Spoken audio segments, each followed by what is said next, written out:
खरीफ season की फसलों की बुआई मानसून पर निर्भर होती है, इसीलिए किसानों के लिए मानसून बहुत महत्वपूर्ण होता है।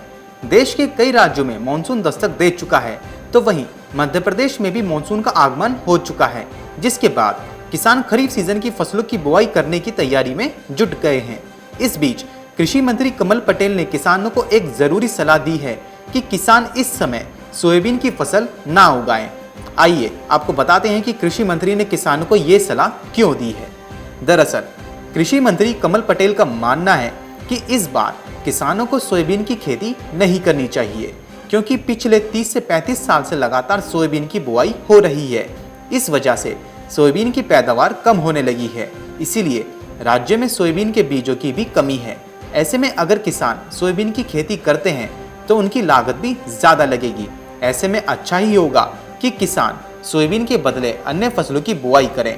मध्य प्रदेश में कभी सोयाबीन की फसल को पीला सोना कहा जाता था, लेकिन पिछले 5 साल से लगातार फसल खराब हो रही है। अब यह फसल किसानों के लिए घाटे का सौदा बन चुकी है। इसीलिए कृषि मंत्री कमल पटेल का अनुरोध है कि किसानों को अब इस फसल के चक्कर में परिवर्तन करना चाहिए। Bureau report, market times TV.